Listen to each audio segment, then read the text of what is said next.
Barang siapa membaca sholawat sampai 1000 kali, maka dia tidak akan mati, sehingga Allah akan membahagiakan dia dengan surga. Ya Allah. Akan memberikan kabar gembira dengan surga yang telah dijanjikan oleh Allah. Yang selalu bikin cinta hanyalah satu. Yang selalu bikin cinta hanya Alvito. Assalamualaikum warahmatullahi wabarakatuh, Prof. Waalaikumsalam warahmatullahi wabarakatuh. Alhamdulillah sehat walafiat hari ini ya, Prof ya. Alhamdulillahirabbil alamin. Mudah-mudahan Mas Ishak sekeluarga dan telur Alvito dimanapun berada senantiasa dalam lindungan Allah Subhanahu wa taala. Amin amin ya rabbal alamin. Masya Allah. Begitu juga panjenengan dan keluarga ya, Prof ya. Alhamdulillah. Baik. Ya, pada pagi hari ini, Prof ya, judul yang kita akan bahas ini mengenai keutamaan sholawat, begitu ya, Prof ya. Jadi tema ini sudah kami siapkan untuk Kamis kedua bulan Maulid yang lalu, Mas Ishak ya. Iya. Karena Kamis kedua kemarin itu kebetulan pas ada udur ya. Maulid juga. Iya, Masya Allah. Sehingga tidak bisa datang ke Vektor. Dan meskipun ini suasananya di Ba'da Mulut ya, Ba'da Mulutnya. Ini masih sangat relevan karena terkait dengan keutamaan membaca sholawat. Masya Allah. Dan ini saya ambilkan dalam kitab khusus tentang hadis, yaitu Babul Hadis. Jadi tentang intisari atau cuplikan-cuplikan hadis yang populer, yang penting, yang bisa langsung kita aplikasikan dalam kehidupan sehari-hari. Masya Allah. Nah, di antara hikmah atau keutamaan membaca sholawat ini banyak sekali hadisnya, Mas Ishak ya. Di antaranya adalah Rasulullah bersabda, "Man shalla alayya wahidatan sallallahu alaihi biha asyra."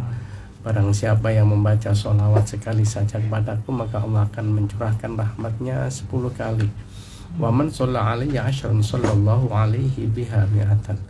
Barang siapa yang membaca sholawat sampai 100 kali, maka Allah akan membalas dan memberikan rahmatnya 100 kali. Masya Allah. Wa man shalla alayya mi'atan sallallahu alaihi bihal alfan. Barang siapa yang membaca sampai 100 kali, maka Allah akan melipat gandakan rahmatnya sampai 1000 kali. Wa man shalla alaihi alfan lam tamassahunna. Nah, barang siapa yang membaca sholawat kepadaku sampai 1000 kali, maka tidak akan tersentuh oleh api neraka.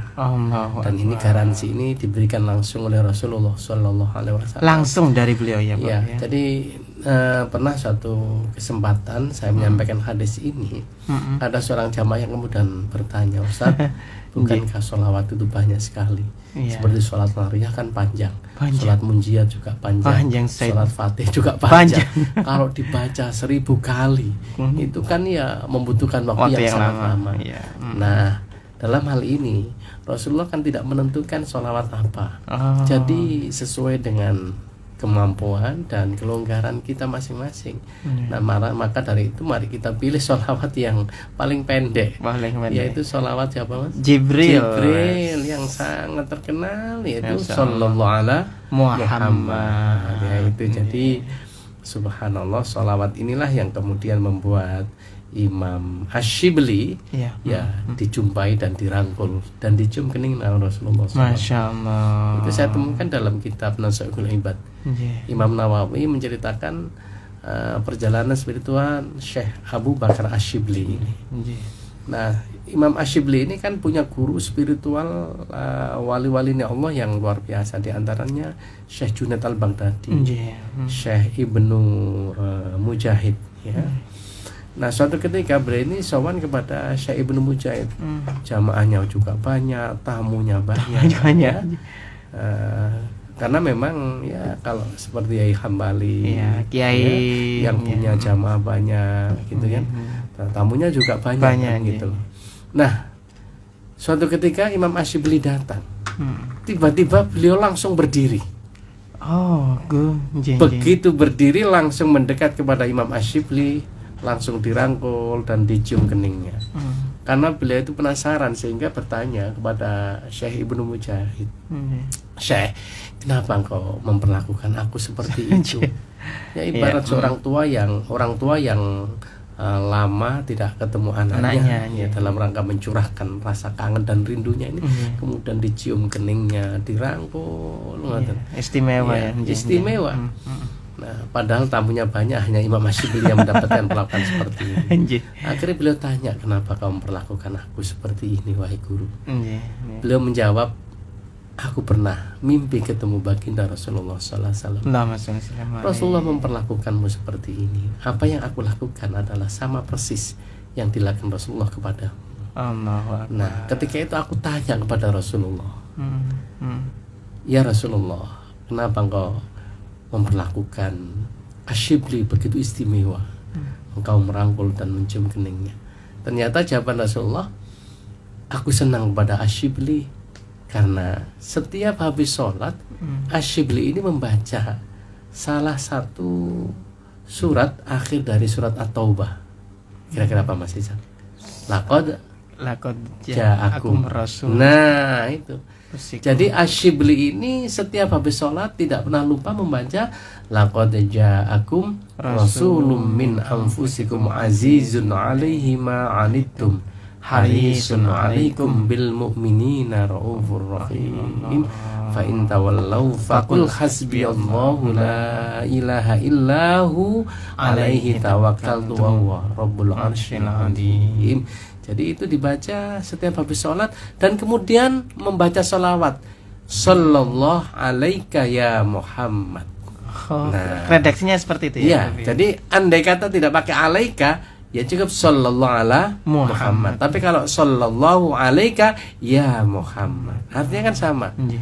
Semoga Allah mencurahkan rahmatnya kepadamu wahai Muhammad, kan gitu. Masya Allah. Nah, inilah yang menyebabkan Rasulullah SAW kemudian sangat senang dan merangkul Asyibli. Nah, ketika ketemu Asyibli ini ditanyakan oleh Imam Ibnu Mujahid, apa betul kamu setiap habis sholat?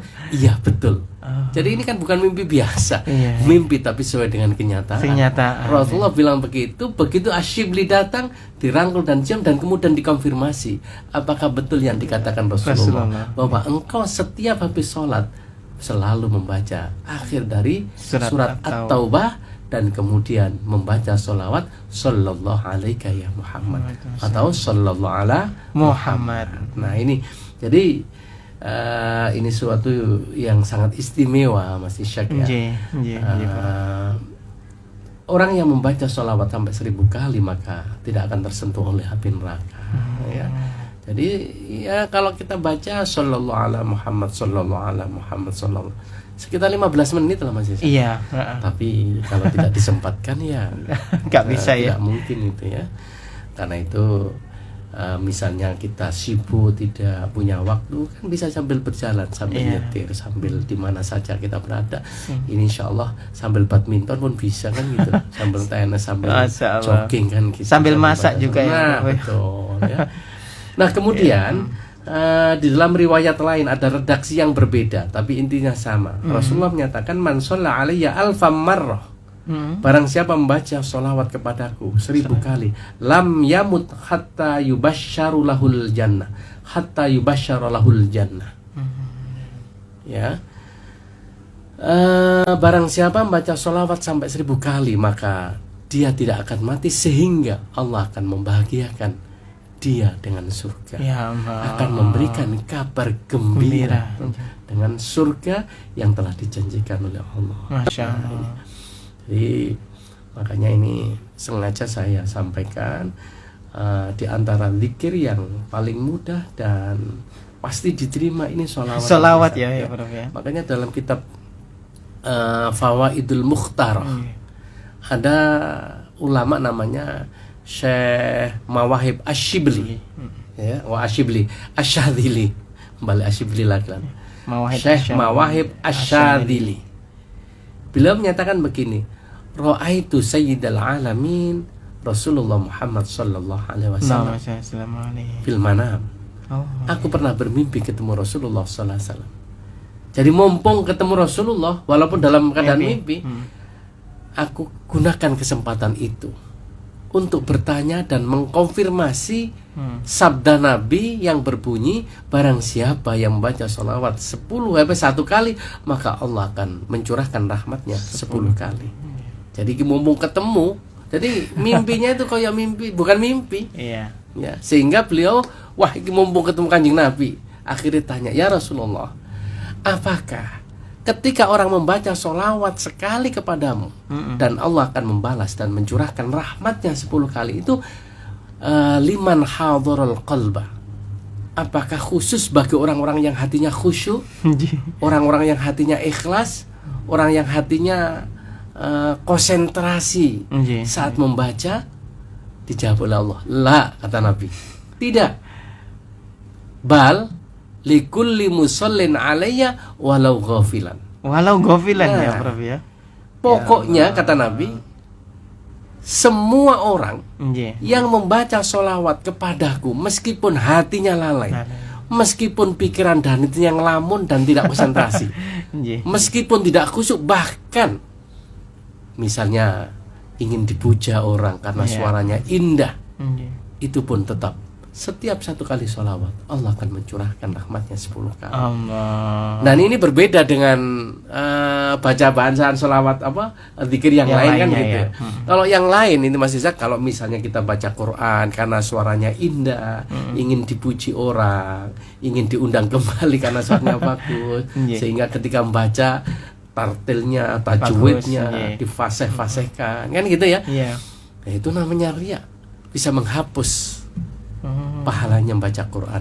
Tapi kalau membaca sholawat, itu saya mengibaratkan seperti obat, itu vitamin, baik sakit maupun tidak sakit, baca, minumlah vitamin, insya Allah sehat.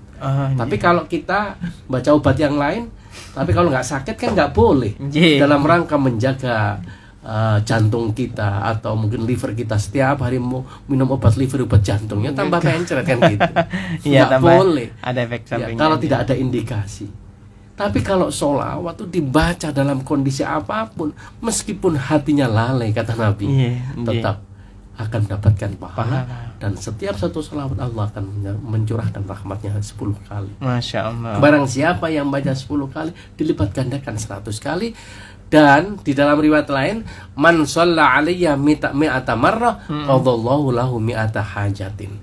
Barang siapa yang membaca sholawat sampai 100 kali, maka Allah akan mengabulkan 100 hajatnya. Sab'ina min hali akhirati wa thalathina min hali dunyahu. Jadi tidak diberikan semuanya di dunia, tapi 70 sebagian nanti akan diberikan saat di akhirat, dan 30 sisanya diberikan kontan langsung di dunia. Allahu Akbar. Ini artinya bahwa dengan sholawat, doa-doa kita pasti dikabulkan oleh Allah.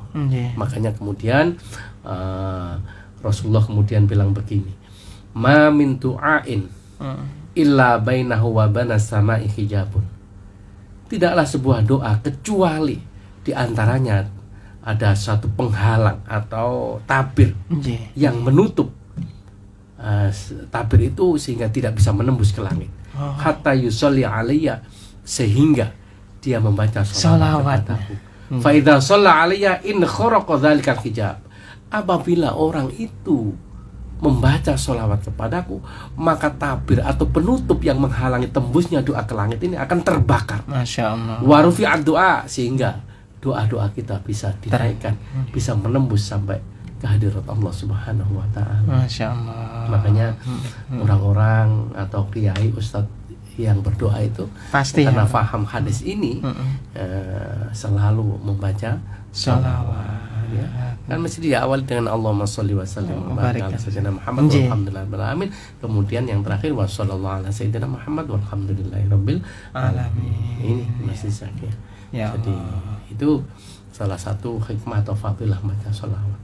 Dan kemudian di dalam riwayat lain Rasulullah menyatakan man shalla alayya fi kulli jum'atin. Misalnya kita tidak sempat tiap hari karena kesibukan yang padat menyita waktu kita. Nah, kemudian hanya malam Jumat saja. Berapa kali? Arba'ina marrah. 40 kali. 40 kali saja ya Prof ya. Mahallahu dzunubahu kullahu, maka Allah akan menghapus dosa-dosanya semuanya. Masya Allah. Jadi dosa-dosa kita akan terhapus karena sholawat. Sehingga ini sejalan dengan sabda Rasulullah yang lain, sallu alayya fa inna sholata alayya zakatul lakum. Perbanyaklah bacaan sholawat di antara kalian, karena sholawat yang kalian baca itu bisa menghapus dosa-dosa kalian. Ya. Jadi di samping Allah akan mengabulkan hajat kita dengan baca sholawat, kemudian Allah juga akan menghapus dosa-dosa kita melalui sholawat. Ya. Dan yang ketiga, Allah akan memberikan rahmatnya, kasih sayangnya kepada kita berkat baca sholawat. Ya, itulah. Dan kemudian doa yang kita baca dengan sholawat itu akan membakar hijab atau tabir yang menutup doa kita sehingga nggak bisa tembus ke langit. Dengan sholawat maka semua akan bisa tembus ya Prof ya, menembus ke langit, itu kata Rasulullah. Ya Allah. Jadi kalau ingin ngecek ini, hadisnya adalah dalam kitab Lubabul Khatim. Hadis. Kemudian Rasulullah bersabda begini, man nasiya sholata alayya, barang siapa sengaja melupakan baca sholawat kepadaku. Nah ini faqad akhta'a tariqal jannah, maka orang itu sama halnya lupa jalan menuju ke surga atau salah tersesat mau ke surga nyimpang nang waru misalnya gitu ya. Nah ini ya bahaya kan gitu. Sungguh sangat bahaya kalau kita tidak memperbanyak sholawat ya. Terus kemudian Rasulullah menyatakan inna aulan nasi bi yaumal qiyamati aktsaruhum alayya sholatan. Sesungguhnya orang yang paling mulia di siku. Ini bisa bermakna orang yang paling dekat denganku, orang yang berhak mendapatkan syafaatku yaumal qiyamati, besok pada hari kiamat adalah aktsaruhum alayya sholatan, yaitu orang yang paling banyak membaca sholawat kepadaku. Masya Allah. Nah, inilah di antara hikmah atau fadilah membaca sholawat. Karena itu dalam hidup kita jangan pernah melupakan untuk sholawat. Itu adalah bagian dari kemuliaan baginda Rasulullah SAW yang disebut oleh Allah adalah khairul anbiya wal mursalin. Sehingga syahadat kita, tauhid kita tidak akan diakui oleh Allah tanpa menyertakan nama Muhammad Rasulullah. Masya Allah. Asyhadu an la ilaha illallah wa asyhadu anna Muhammadar Rasulullah. La ilaha illallah Muhammadur Rasulullah. Nah, inilah di antara yang bisa kita sampaikan Mas Ishak untuk pengantar kajian El-Fiktar pagi ini. Mudah-mudahan kita semua termasuk orang-orang yang mencintai Rasulullah. Amin. Di antaranya adalah melalui baca sholawat, dan mudah-mudahan kelak mendapatkan syafaat dan diizinkan bertemu Rasulullah Sallallahu Alaihi Wasallam. Amin ya Allah. Prof, kita terima telepon terlebih dahulu ya. Ya, assalamualaikum warahmatullahi wabarakatuh.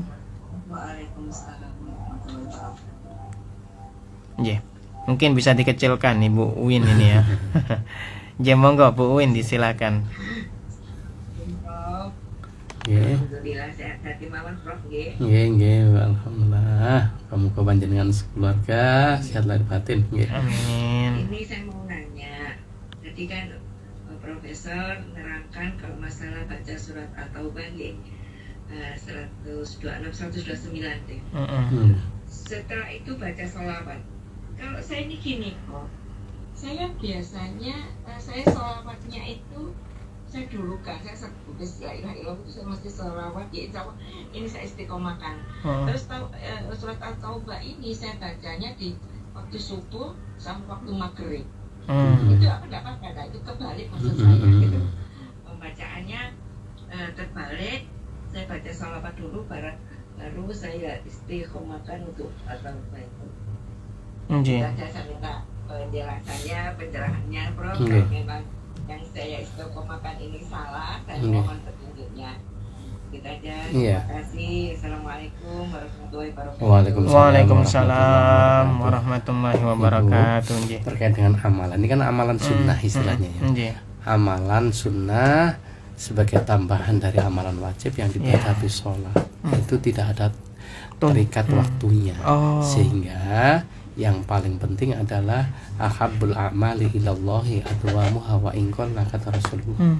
Jadi Rasulullah bersabda, suatu amalan yang paling mulia di sisi Allah bukan karena banyaknya, walaupun sedikit tapi istiqomah. Nah, syukur-syukur kalau sekarang dengan mendengar penjelasan di El Victor, sebagaimana kitab yang saya kutip dari Nasya'ul Libat tadi, ya, Imam Nawawi menceritakan tentang Imam Asyibli kan setiap habis sholat, misalnya tidak sempat, ya, kemudian bacanya khusus habis subuh sama habis maghrib ya nggak apa-apa ya, tapi sholawatnya dibaca tadi ya, setiap habis sholat selain itu mboten nopo-nopo.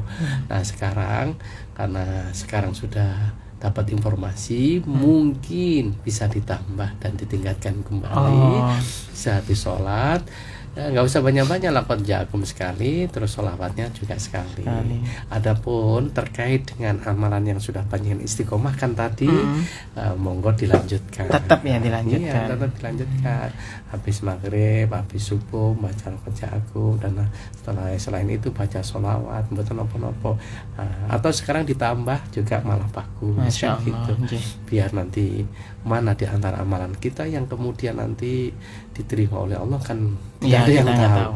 Itu kan rahasia Allah. Yang penting mudah-mudahan istiqomah itu yang paling penting itu. Masya Allah. Apakah seperti itu yang tadi disampaikan Prof, misalkan dari kitab Nasya'ul Libat, kemudian ada dijelaskan oleh Imam Nawawi, seperti itu bisa dikatakan ijazah bagi orang-orang yang mendengarkan atau orang yang mengikuti ngaji dari yang apa yang disampaikan, misalkan panjenengan tadi. Semua ilmu yang langsung dari Rasulullah dan ada kitabnya itu adalah bagian dari ijazah yang bahasanya ketersambungan sanad karena kita punya guru kan gitu ya.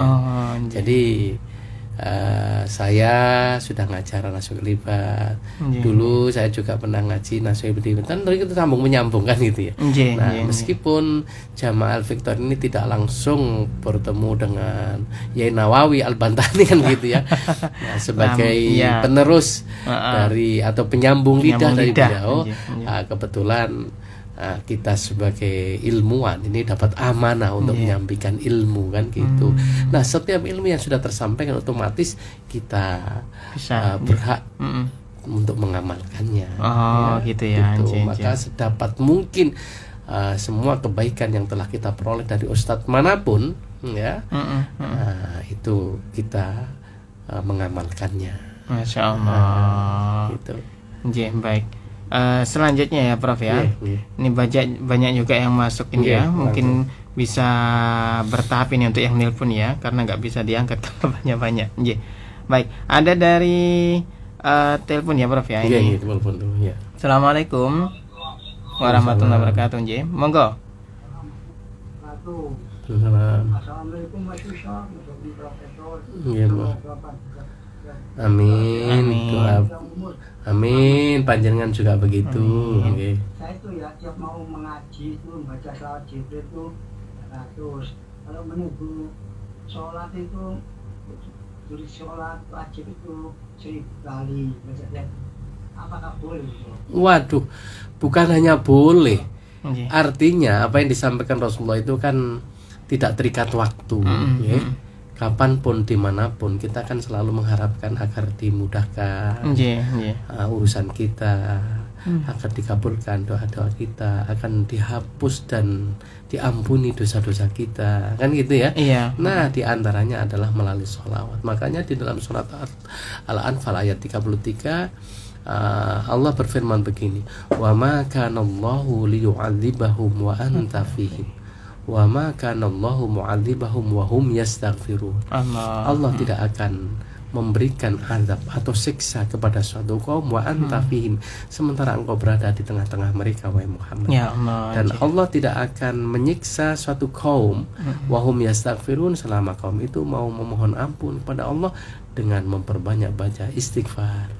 Pertanyaan selanjutnya, bagaimana cara menghadirkan Rasulullah supaya selalu ada di tengah-tengah kita, ya, supaya hadir di dalam setiap waktu kita?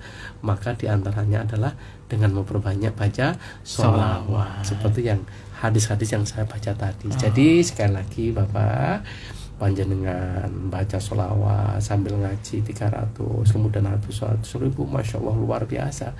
Saya aja yang menyampaikan ini kadang-kadang sehari 1.000, kadang-kadang bleset ini. Cuma ini kemudian saya tutup setiap ingat di mana saja kita berada, sambil nyetir, sambil bawa sudah motor, mungkin sambil jalan ke kampus ya. Sambil apa aja ya, pokoknya kita berusaha untuk bisa membaca sholawat. Masya Allah. Ya. Untuk sholawatnya itu tadi Prof ya akan ada yang 1.000 kali itu tadi. Kalau misalkan dicicil itu bagaimana? Boleh ya. Makanya fattaqullaha mastata'tum. Bertakwa kepada Allah sekuat tenagamu. Sekuat tenaga ini kan masing-masing orang berbeda ya. Beda-beda. Jadi mungkin banyak kesibukan sehingga tidak memungkinkan kita sekali, langsung membaca sholat 1.000. Boleh kapan saja, di mana saja, dicicil ya, diupayakan. Mungkin kita target seperti baca Quran itu loh Mas. Kalau sehari 1 juz, nanti kan bisa cicil ya. Habis sholat berapa lembar nanti sampai sehari 1 juz. Nah, sholawat jangan begitu, mungkin habis subuh dari 5 itu masing-masing 200 kan gitu. Atau kita sambil jalan 100 nanti kan 10 kali. Masya Allah. Sudah 1.000 boleh. Baik, selanjutnya Prof ya. Banyak ini yang masuk dari WA juga. Assalamualaikum. Waalaikumsalam. Alhamdulillah. Bisa masuk, Masya Allah. Nggih. Monggo. Waalaikumsalam. Nggih. Assalamualaikum Prof. Nggih, Bu, monggo. Ini mau tanya Prof, ini jadi pikiran saya. Saya kan ikut jamaah Prof, muslimah. Setiap kalau jamaah itu kan pasti ada istighosah. Kemudian tahlil itu rutin, kemudian kan mereka kirim Fatihah, ABCD, kemudian baca Yasin. Nah, udah baca Yasin, dalam hati saya itu saya niatkan untuk kedua orang saya, almarhum, berdua saya, kemudian sama ahli-ahli kuburnya. Itu apakah boleh Ustaz? Soalnya kan pikiran saya kan termasuk saya nunut gitu. Saya itu nunut gitu loh. Kemudian kalau di masjid biasanya Kamis, malam Jumat itu kan juga ada takbir. Gitu. Di situ tuh nggak ada dikhususkan tapi untuk muslimah. Kemudian saya khususkan lagi untuk kedua orang tua saya, mertua dan ahli kubur saya. Apakah boleh seperti itu? Soalnya kan nunut. Saya itu nunut gitu. Terima kasih. Waalaikumsalam warahmatullahi wabarakatuh. Wah, ini nono tapi bagus gitu ya. Jadi di dalam hadis yang umum Rasulullah bersabda begini, ma jalasa qaumun majlisan yadhkurunallaha fi illa hafaz bihimul malaikah. Tidaklah satu kaum yang berkumpul dalam satu majelis yang berzikir bersama menyebut nama Allah, illa hafaz bihimul malaikah, kecuali majelis tersebut akan dikelilingi oleh para malaikat. Masya Allah. Wa ghasyat bihimur rahmah, dan Allah akan mencurahkan rahmatnya. Wa dzakarallahu fi man indahu, dan Allah sangat bangga dan sangat senang memberikan informasi, mengkabarkan tentang umatnya yang sedang berzikir menyebut namanya kepada makhluk yang ada di sisinya. Ini satu. Jadi keterlibatan ibu dalam majelis taklim, di musola, di mana membaca zikir, apakah baca yasin, tahlil dan seterusnya, itu adalah anugerah yang luar biasa. Yang kedua, di dalam satu hadis yang saya temukan dalam kitab tafsir Yasin, ini khusus membahas tafsir Yasin, kan yang dibaca tentang Yasin kan gitu ya. Yasin yang diniatkan untuk mendoakan almarhumah. Itu ada satu riwayat begini. Barang siapa yang berdoa dengan membaca surat Yasin, diniatkan untuk almarhumah keluarganya yang sudah meninggal, ingkana akan diringankan dosanya, akan diampuni dosanya. Masya Allah. Wah ya, jadi ketika apabila ahli kubur itu termasuk ahlul azab, orang yang banyak dosanya kemudian disiksa oleh Allah, akan diringankan siksanya. Jadi Yasin yang kita baca di dalam rangka untuk meniatkan almarhumah yang sudah meninggal, itu bisa menghapus dosa-dosanya dan juga bisa meringankan siksa yang telah ditimpakan kepadanya. Nah, atas dasar inilah kemudian setiap ada perkumpulan untuk mendoakan orang mati, hampir tidak lupa hanya tahlil saja, tapi biasanya ditambah dengan bacaan surat Yasin kan gitu ya. Nah, kemudian disebut dengan Yasin jamaah Yasin tahlil. Masya Allah. Nah, ini kan luar biasa. Karena itu lanjutkan Ibu, nggak apa-apa, boleh meskipun nunut. Jadi nunutnya itu bukan nunut makan kita, kalau makan itu harus izin. Tapi ini kan nunut kumpul bersama, mumpung dari kita niatkan khusus itu boleh. Itu Allah yang akan membawa niat panjenengan ke sana. Masya Allah. Ya. Kalau nggak nunut gitu mungkin kalau di rumah sendiri ya sulit. Di rumah sendiri yang mungkin malas kan gitu. Iya, nggak ada temannya juga ya Prof ya. Gitu. Baik. Selanjutnya ya Prof ya, dari Mama Risa di Kejauhan Putih, Tambak Pakuwon City nih ya. Assalamualaikum, semoga pagi yang penuh barokah ini Mas Ishak juga Prof diberi umur panjang dan keberkahan. Prof, mohon maaf saya kan setiap mau masak blender bumbu-bumbu tidak lupa saya itu baca bismillah dan sholawat. Cuci beras juga alhamdulillah. Tak lupa baca sholawat sama ya Latif. Apa sama ini bisa membawa keberkahan dan pahala juga kenikmatan kemasakan ya Prof ya. Terus apa sama yang makan bisa mendapat pahala ya Prof? Terima kasih atas penjelasannya. Jadi setiap doa yang kita bacakan untuk air, untuk itu semua akan membawa keberkahan.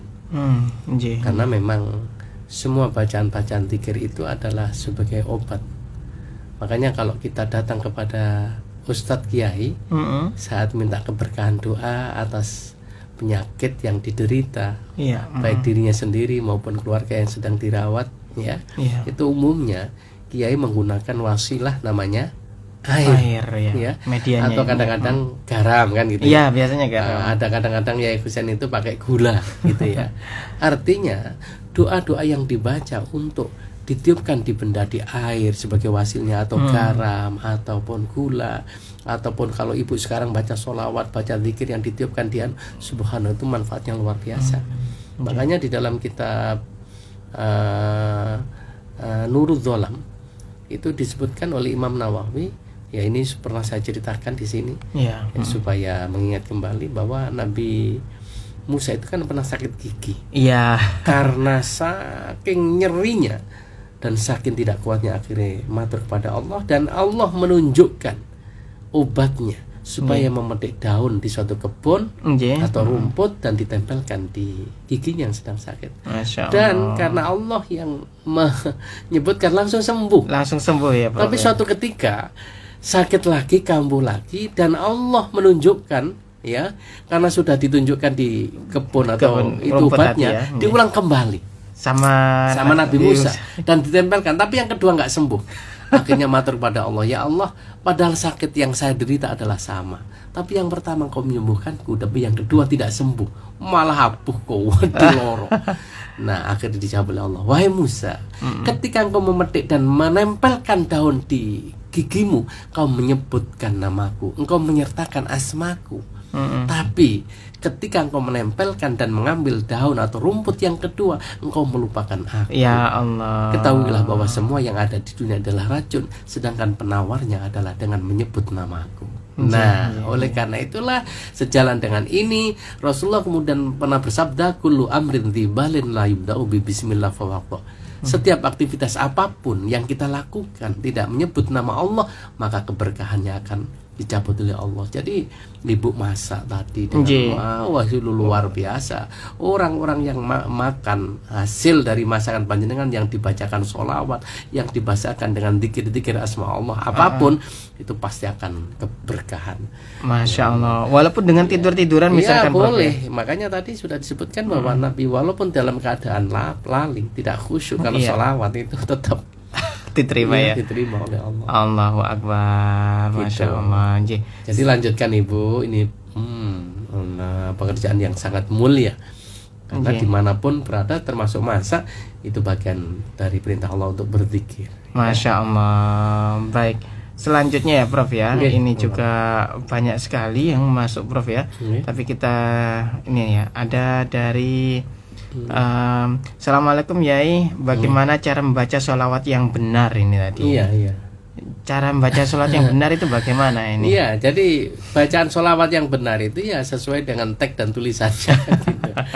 Kalau Sallallahu Alaihi Muhammad dibaca seperti itu. Kalau nanti baca sholawat nariyah ya beda lagi. Sholat munjiat, sholat nuridat, sholawat kan banyak macamnya. Masya Allah. Nah, yang penting panjenengan bisa baca ya dibaca sesuai dengan teks dan tulisannya ya. Kalau memang tidak mampu membaca ya minta diajari guru atau ustadz yang memberikan sholawat ya, karena memang sholat itu banyak sekali. Pernah saya masih kepingin haji dilala pasawan kepada seorang ustadz kiai namanya Yai Kashful Anwar almarhum. Ternyata waktu beliau habis haji bilang alhamdulillah barokahnya sholawat ini saya akhirnya bisa haji ya Allah. Akhirnya saya minta dilala tahun berikutnya saya bisa haji langsung ya Allah. Dan kemudian saya kasihkan teman saya, adik saya, saudara saya, bapak saya, emak saya, semuanya akhirnya bisa membaca bisa haji dengan sholawat haji. Alhamdulillah. Sholatnya yang bagaimana, Bro? Allahumma sholli ala sayyidina Muhammadin sholatan tuballighuna biha hajja baitikal haram wa ziyarata qabri nabiyikal karim alaihi afdhalus salati wa taslim bil afiyati wal lutfi was salamati wal istiqamati wa bulughil maram wa ala alihi washabihi wasallim. Itu versi dari Yai Kashful Anwar. Tapi kalau versi dari Romo Yai Husain Ilyas begini, lebih pendek. Allahumma sholli ala sayyidina Muhammadin sholatan analu biha ziyarata haramika wa haramihi sallallahu alaihi wasallam. Nah, ini. Jadi semuanya sholawat itu bisa kita amalkan ya sesuai dengan kapasitas dan teks yang telah sampai kepada kita dari guru-guru kita. Masya Allah. Gitu. Ya? Baik, selanjutnya Prof, terima telepon ya Prof ya. Banyak ini yang masuk. Assalamualaikum warahmatullahi wabarakatuh. Waalaikumsalam warahmatullahi wabarakatuh. Nggih. Matur nuwun bisa diterima. Nggih, Bu Fira di Surabaya, disilahkan. Nggih. Ustaz yang tadi yang disampaikan sholawatnya Mas Isa mohon dibantu untuk di-share mangke. Oh, yang mana ini, Bu? Bacaannya yang apa yang kedua mawon yang agak pendek. Sholawat haji. Ya, dari Yai Husain Ilyas itu tadi. Oh, iya. Beliau nggih kayak Husain. Nggih. Terus bagaimana nggih Ustaz? Kan 1000 ngene niku. Ya tidak harus. Ya kalau yang 1000 itu yang pendek aja sallallahu alaihi Muhammad sallallahu alaihi wasallam. Kalau itu yang panjang dibaca itu berjam-jam itu. Dengan gak tandang gawe ngoten nggih. Ya, kalau yang pendek itu sallallahu alaihi Muhammad sallallahu alaihi Muhammad sallallahu alaihi Muhammad itu aja. Salawat Jibril itu yang 1000 ya. Masya Allah. Ustaz, biasanya saya itu istiqomah. Niki mohon dibetulkan saya salah. Allahumma sholli ala sayyidina Muhammad wa ala ali sayyidina Muhammad. Apakah itu sama? Oh iya, ini bagus sekali, sangat betul. Jadi saya dulu pernah sama kiai saya dikasih sallallahu alaihi Muhammad, kemudian tiba-tiba beliau mau akhir hayat, sekarang diganti Allahumma sholli ala sayyidina Muhammad wa ala sayyidina Muhammad, seperti yang panjenengan baca itu. Cuma kalau yang panjenengan baca ini kalau 1000 kali ya juga membutuhkan waktu yang lama, sekitar setengah jam. Tapi kalau sallallahu alaihi Muhammad cuma 15 menit. akhirnya saya kadang-kadang ya yang panjang, kadang-kadang yang pendek, saya campur kombinasi. Tergantung ya Bro ya. Itu. Tergantung memang kondisi ya Ustaz. Iya, betul. Konsentrasi jadi kita lupa, tapi kan seandainya pas longgar itu kita bisa berzikir seperti itu terus gitu. Nggih. Makanya saya tadi itu menanyakan tekniknya supaya bisa ya harapan kan 1000. Iya. Nggih. Tidak diwajibkan. Tapi kan sunnah. Iya. Dan lebih baik juga gitu. Nggih, betul. Masya Allah, baik. Nggih. Nah, ini kami ya, sami-sami.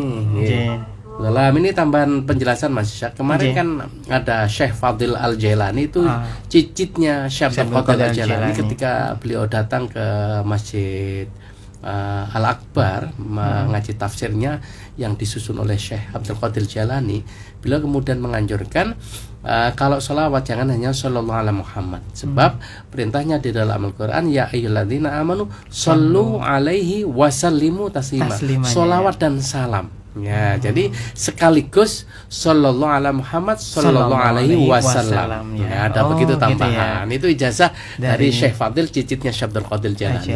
Jadi kalau selama ini kita baca sallallahu ala Muhammad, mungkin diselingi yang kedua sallallahu alaihi wasallam. Sallallahu ala Muhammad sallallahu alaihi wasallam. Nah, itu sudah 2 sholawat. Yang pertama baca sholawat, yang kedua baca salam kepada Rasulullah. Karena perintahnya aja sholawat dan salam. Artinya sama-sama sholawatnya untuk memohon keberkahan. Prof, ngapunten Prof, untuk bisa diulangi kembali sholawat hajiyah yang pertama, yang dari kedua. Dan yang kedua dari yang Oke, dan ini tak tuliskan, tak share ke Mas Isak ya. Silakan di-share ke jamaah, sebab ini ketika beliau Syekh Kashful Anwar ini dawuh, saya tidak menyangka langsung mendapatkan keberkahan dengan baca sholawat itu. Ada jamaah yang ketika itu ngebel saya, dikira saya ini sudah haji karena memang jamaahnya banyak, santrinya banyak, punya pondok, padahal saya belum pernah haji. Akhirnya orangnya kaget, langsung pengusaha itu memberangkatkan dia dan istrinya. Ya Allah. Nah, ketika itu beliau cerita, ada mahasiswa yang saya cerita nih, mahasiswa kan beliau dosen UINSA. Ketika itu minta, akhirnya saya kasih dan diamalkan. Kemudian ngebel saya, Ustadz, alhamdulillah barokahnya sholawat, saya bisa haji tahun berikutnya. Akhirnya ketika itu saya amalkan, tahun berikutnya saya juga bisa langsung berangkat haji. Masya Allah. Dan di antaranya yang saya kasih waktu itu Pak Jenuddin, Ustadz Ali Mas'ud, bapak saya, ibu saya, adik-adik saya, dan alhamdulillah semuanya sudah haji. Tapi ada adik saya yang masih daftar belum berangkat, tapi ya sudah pernah ke Mekah karena umroh dulu. Jadi artinya bahwa itu punya kekuatan yang dahsyat sama sekali. Ya cuma kapan waktunya dikabulkan doa, Allah yang akan memilihkan, kan gitu. Masya Allah. Jadi pasti itu saya rasakan sendiri dan teman-teman juga semua sudah merasakan. Sehingga ketika saya kuliah di UINSA, habis kuliah terakhir saya kasih alamat itu, semua mencatat. Dan kemudian banyak yang sudah SMS, alhamdulillah barokahnya sholawat. Tapi harus istiqomah ya Prof ya. Nah, itu yang paling penting. Istiqomah itu ya sesuai dengan kelonggaran kita. Yang penting kita membaca di mana saja dan kapan saja kita berada. Masya Allah. Saya kira demikian, Mas Isak. Ini sudah jam 8 ya. Pas gitu ya. Nih waktunya juga sebenarnya asik dan juga menikmati ya Prof yang ngaji pada pagi hari, cuma karena keterbatasan waktu saja nih. Jadi ini amalan praktis, mudah-mudahan kita semua diberikan kekuatan, kesehatan lahir batin, panjang umur yang barokah. Amin. Dan kemudian lisan kita dituntun oleh Allah, dibimbing oleh Allah untuk memperbanyak sholawat. Dengan harapan kita mendapatkan syafaat dan kelak dapat bertemu Rasulullah sallallahu alaihi wasallam. Saya kira demikian Mas ya. Mari kita akhiri dengan doa. Allahumma sholli ala sayyidina Muhammad walhamdulillahirabbil alamin. Amin ya Allah. Allahumma sholli ala sayyidina Muhammadin sholatan tuballighuna biha hajja baitikal haram. Amin ya Allah. Wa ziyarata qabri nabiyikal karim alaihi afdhalus salatu wat taslim bil afiyati wal lutfi was salamati wal istiqamati wa bulughil maram. Wa ala alihi wa sahbihi wasallim. Allahumma sholli ala sayyidina Muhammadin sholatan analu biha ziyarata haramika wa haramihi sallallahu alaihi wasallam. Rabbana atina fid dunya hasanah fil akhirati hasanah wa qina adzabannar wa adkhilna jannata ma'al abrar ya aziz ya ghafar ya rabbal alamin wa sallallahu ala sayyidina Muhammad walhamdulillahi rabbil alamin. Amin ya Allah. Terima kasih atas perhatiannya, mohon maaf atas segala kurangan, mudah-mudahan suatu saat bisa ketemu kembali. Amin. Assalamualaikum warahmatullahi wabarakatuh. Waalaikumsalam warahmatullahi wabarakatuh.